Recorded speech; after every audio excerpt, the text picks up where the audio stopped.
Salamlayıram sizi müəllimlər. Bu günləri sizə digər izahımızı təqdim edirik və növbəti izahlarımız da əlbəttə hər gün olacaq sizin üçün.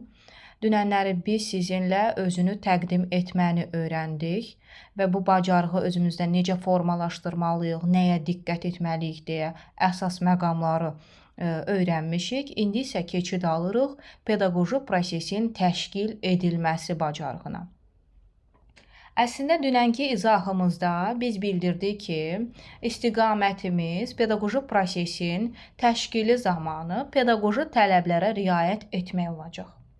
Amma biz həm də orada vurğulamışıq ki, həmin pedaqoji tələblərin adlarını sadalamırıq. Nəyə görə? Çünki onun xüsusiyyətləri burada önəm daşıyır. Məsəl üçün biz indi ekranda görürük, sual bizə belə verilir. Təlimdə bərabər imkanları necə yaradırsınız? Bir müəllim olaraq mənə müsahibədə bu sual verilərsə, mən buna necə cavab verərəm? Cavab olaraq bildirməliyəm ki, mən sinifdə şagirdlərim arasında heç bir ayrı-seçkilik yaratmıram. Çalışıram ki, şagirdlərimə həm fərdi şəkildə yanaşım, həm də onlar arasında ayrı-seçkilik etməyim. Bəs indi bizə desələr ki, yaxşı bunu necə bacarırsınız ki, həm fərdi yanaşırsınız, həm ayrı-seçkilik etmirsiniz? Bu zaman biz bildiririk ki, mən çalışıram ki, fərdi olaraq onların xüsusiyyətlərini nəzərə alım.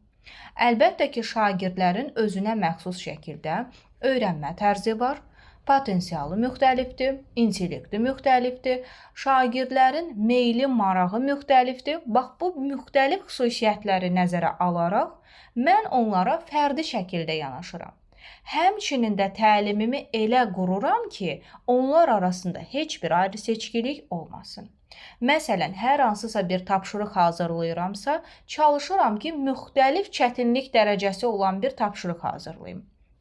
Hər bir şagirdin həm meylinə, marağına uyğun olsun, həm potensial səviyyəsinə uyğun olsun, həmçinin də onlar üçün heç bir çətinlik törətməsin. Yəni, bu tapşırıq zamanı bütün şagirdlər qiymət ala bilsin. Yəni, müəyyən qədər bir nailiyyətini düzgün şəkildə ölçmə imkanı verilsin mənə.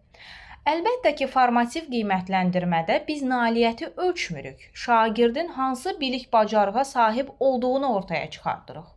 Amma bizə vacib olan budur ki, şagirdə istəyir diaqnostik, istər formativ, istər summativ qiymətləndirmə zamanı belə şagirdin hansı bilik bacarığa sahib olduğunu göstəricisi olaraq ona nəyisə təqdim edək. Deməli, müəllimlər, təlimdə bərabər imkanlar yaradarkən biz nələrə diqqət yetirdik? Şagirdlərin meylinə, marağına, potensial səviyyəsinə, öyrənmə tərzlərini nəzərə aldıq, intellekt tipini nəzərə aldıq və bu xüsusiyyətləri nəzərə alaraq həm fərdi yanaşdıq onlara, həm də ayrı-seçkilik etmədik. Deməli, təlimdə bərabər imkanlar pedaqoji tələbinə riayət etmiş olduq. Nəinki bu xüsusiyyətlər cəhətdən, adi bir resursların paylaşılması, bölüşülməsi zamanı da mən elə şərait yaratmalıyam ki, sinifdə otaqda olan resursları belə şagirdlər bərabər vaxt həddində istifadə eləsinlər. Əgər o resurslar məsələn hamıya eyni bölünmürsə, say azlığı varsa, çalışmalıyam vaxt bölgüsünü elə aparım ki, hər bir şagirdə eyni vaxt dərəcəsində istifadə mümkün olsun. Keçid alırıq digər məqama. Digər sualımız belədir. Şagird zəif nəticə göstərəndə nə edirsiniz? Bu hansı pedaqoji tələbimizdir? Əvvəlcə bunu təyin edək, inkişaf yönümlülük. İnkişaf yönümlülükdə biz nə deyirdik? Deyirdik ki, şagirdin mənfi nəticələri üzərində işləyirik. Onun mənfi nəticələrini aradan qaldırdıqdan sonra biz yeni dərsi keçməyə davam edirik. Deməli, biz burada nə əldə elədik, müəllimlər? Şagirdlərimin zəif nəticələri, mənfi nəticələri və yaxud onun üçün qaranlıq qalan suallar varsa, mən planlaşdırmamda dəyişiklik etməliyəm. Mən çalışmalıyam ki, həmin mənfi nəticələrin düzəldilməsi üçün şagirdlərimə düzgün şəkildə istiqamət verim. Burada biz nə edirik? Korrekt edici rəydən istifadə edirik ki, anındaca kömək eləyək ki, bunu necə aradan qaldıra bilərsən ki, bir daha bu səhv olmasın. Və şagirdin zəif nəticə göstərməsinə səbəb nədir? Müəllim daim şagirdin fəaliyyətini izləyərsə, müəllim daim şagirdinin fəaliyyətinə uyğun şəkildə düzgün konstruktiv rəy verərsə, şagird də mütəmadi olaraq həmin səhvləri etməyəcək və düzgün etməyə başlayacaq. Şagirdlərim də zəif nəticə göstərəndə çalışıram dəfələrlə də olsa ona köməklik göstərim, ona yenidən izah edim, onu asan yolla daha yaxşı etməsi üçün köməklik göstərirəm və hər bir şagirdin də potensial səviyyəsinə görə əlbəttə ki, bu strategiya və taktikalarım dəyişir. Əlbəttə şagirdin əgər belə deyək, yaddaş zəifliyi varsa, diqqət əksikliyi varsa, bunun üçün mən ona yazılı qeydlər götürməsinə kömək eləyirəm, açar sözlərlə kömək eləyirəm, daim ona bunu xatırlatmaqla, soruşmaqla onun yadda saxlamasına kömək eləyirəm ki, ta ki mənim şagirdlərim bunu tam mükəmməl öyrənənə qədər mən onlara yardım edəcəm, kömək edəcəm və biz buna nə deyirik? Müvəqqəti köməklik, mütəmadi köməklik, scaffolding strategiyasından istifadə eləyirəm, istiqamət verirəm, köməklik eləyirəm, düzgün konstruktiv rəy belə verirəm ki, şagird bunu özü mükəmməl edənə qədər. Keçid alırıq digərinə. Şagirdi şəxsiyyət kimi formalaşdırmaq üçün nə edirsiniz? Şagirdimi şəxsiyyət kimi formalaşdırmaq üçün şəxsiyyət yönümlülük pedaqoji tələbini nəzərə almalıyam. Mənim şagirdimdə həm idraki bacarıq olmalıdır, həm affektiv bacarıq olmalıdır, həm psixomotor bacarıq olmalıdır və mənim şagirdimdə mənəvi dəyərlər, mənəvi keyfiyyətlər, milli bəşəri dəyərlər də mütləq şəkildə formalaşmalıdır ki, mən onu şəxsiyyət kimi düzgün formalaşdıra bilim. İndi bəs bunun üçün mən nə etməliyəm?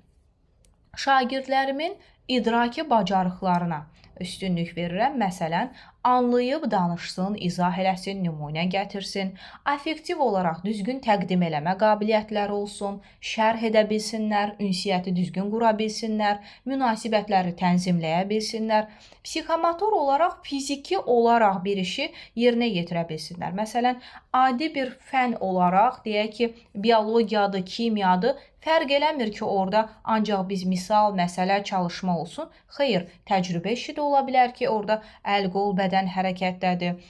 Şagirdlər bu laboratoriya işini özləri etməlidirlər. Bu zaman həm maraqlı olurlar, həmçinin də onu anlayırlar, həm də əldə etdikləri nəticəni necə təqdim eləməyi bacarırlar. Alınan nəticəni düzgün şərh eləməyi bacarırlar. Bu zaman onların həm idraki, həm affektiv, həm də psixomotor qabiliyyətləri formalaşır.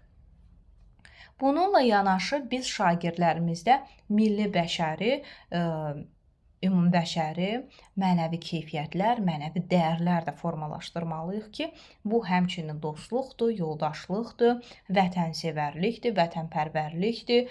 Biz buna səriştə olaraq deyirik, milli kimliyin dərkini onlara aşılamalıyıq ki, nə olur olsun, məsələn, kimya dərsidir, qızıl keçirik, elementini keçirik, dəmir keçirik, torf keçirik. Bizim hansı bölgələrimizdə bu maddələr çoxluq təşkil edir? Həmin bölgələr hansı bölgə? Məsələn, qızıl keçiriksə, müəyyən elementləri deyiriksə, deyirik ki, Kəlbəcər ərazisində həmin elementlərin, bu maddənin yataqları çoxdur.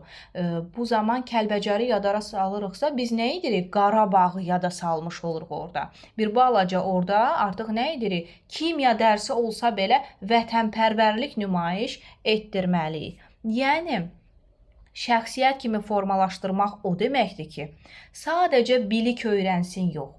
Biliyi bacarığa çevirə bilsin, real həyatı bacarıqlara sahib olsun və mənəviyyat olaraq inkişaf eləsin. Bu zaman biz şagirdimizi şəxsiyyət kimi formalaşdırmış oluruq.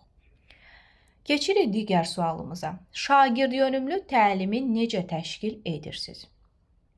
Müəllimlər, yadda saxlayın ki, şagird yönümlü təlim deyəndə biz burada şagirdin meyli, marağı nəzərə alınır. Amma şagird mərkəzdə dayanır, bunu da bilirik. Amma şagird yönümlü təlim deyəndə interaktiv təlim də burada öz əksini tapır. İnteraktiv təlim nədir? Şagirdlərin meyli, marağı nə zaman nəzərə alınır? İş üsulu ilə, iş forması ilə, metodlarla, strategiya, taktikalarla, texnikalarla.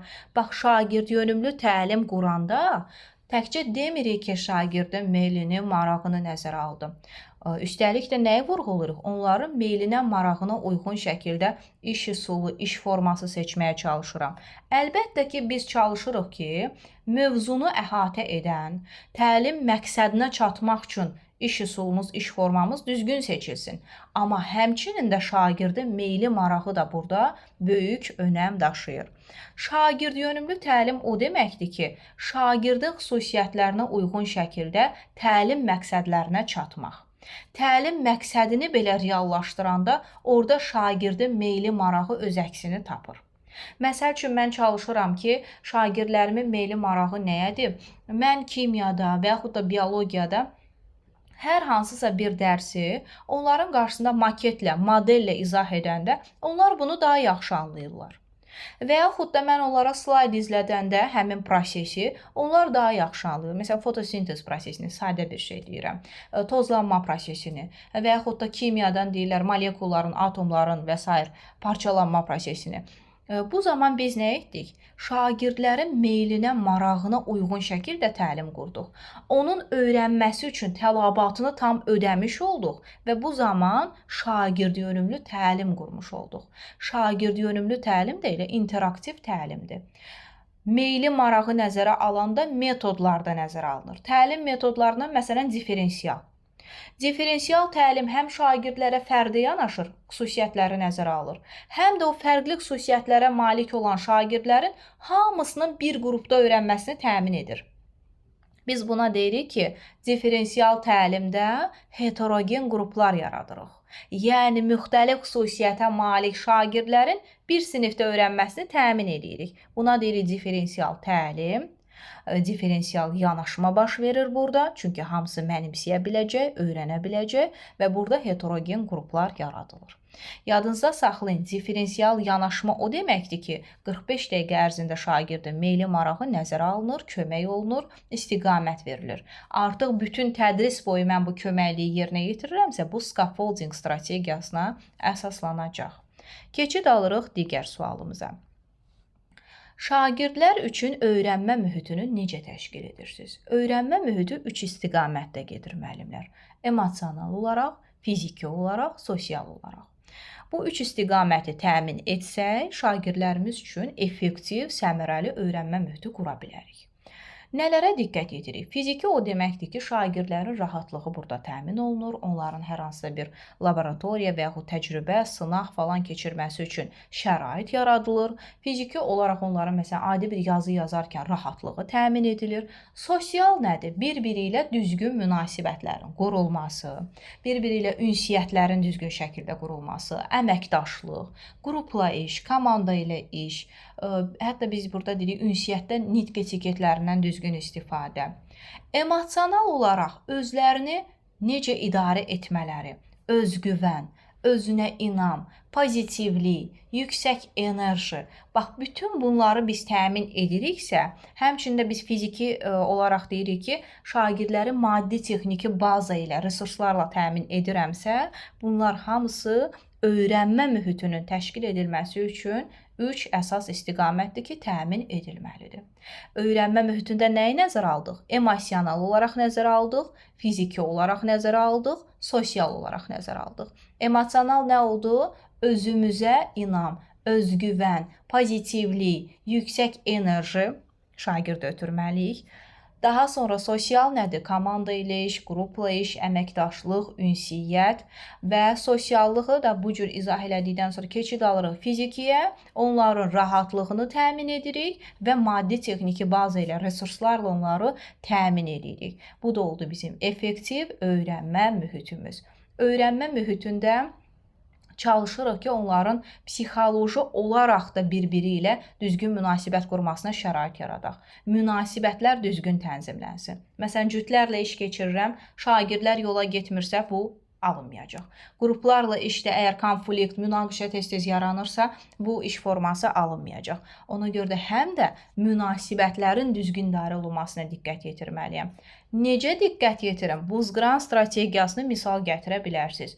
Buzqıran strategiyası nədir? Müəllim, şagird münasibətlərinin düzgün tənzimlənməsi üçün, bir-birinə inam artırıb, hörmət formalaşdırmaq üçün ideal bir strategiyadır.